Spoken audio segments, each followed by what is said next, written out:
இந்த கொஸ்டின் பார்த்தீங்கன்னா ஆவரேஜ் சராசரின்ற டாப்பிக்ல இருந்து கொண்டு வந்திருக்கேன். ரொம்ப முக்கியமான கொஸ்டின். எந்த இயரில் கேட்டதுன்னு பார்த்துங்க, 2016 கேட்ட கொஸ்டின். என்ன கொடுத்துருக்காங்க, 21 அனைத்து காரணிகளின் கூட்டு சராசரி என்னன்னு கேட்டிருக்காங்க. The arithmetic mean of all factors of 21.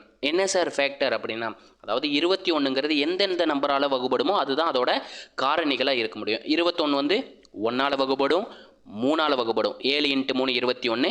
So 7ஆல் வகுப்படும் 21ங்கிறது. And 21ஆல் 21 divide ஆகும். இந்த 4 நம்பரால் மட்டும்தான் 21ங்கிறது டிவைட் ஆகும். ஸோ இந்த 4 தான் 21ஓட காரணிகளாக இருக்க முடியும். இதோட ஆவரேஜ் என்னன்னு கேட்குறாங்க. நமக்கு ஆவரேஜுக்கான ஃபார்முலா என்ன, சம் பை டோட்டல் நம்பர்ஸ். ஓகேங்களா, கூடுதல் பை டோட்டல் எண்ணிக்கை, மொத்த எண்ணிக்கை. அப்போ எல்லாத்தையும் கூட்டலாம். 7 + 3 10, 10 + 21 31, 31 + 1 32. நமக்கு கூடுதல்ன்ற மேலே போடணும். டிவைடட் பை நமக்கு இதில் எத்தனை நம்பர் இருக்குது, 1 2 3 4. அந்த 4ஆல் டிவைட் பண்ணிங்கன்னா நமக்கு ஆவரேஜ் என்னன்னு தெரிஞ்சிடும். 4ஆல் அடிக்கும்போது 1 4s are 4, 8 4s are 32. 8 × 4 32ன்னு கிடைக்குங்க.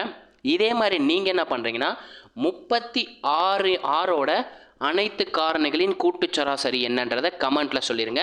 நம்ம வீடியோ பிடிச்சிருந்துச்சுன்னா லைக் பண்ணிட்டு கமெண்ட்டில் பார்த்தீங்கன்னா பிளாக் கலர் ஹார்ட்டை தட்டி விட்ருங்க. அதே மாதிரி மேக்ஸ் வித் MMK அப்படின்ற டெலிகிராம் பேஜில் ஜாயின் பண்ணிக்கோங்க. இதே மாதிரி அடுத்த ஒரு வீடியோவில் சந்திக்கிறேன். அதுவரை உங்களிடம் விடைபெறுவது நான் உங்கள் மேக்ஸ் மதன் குமார். தேங்க்யூ.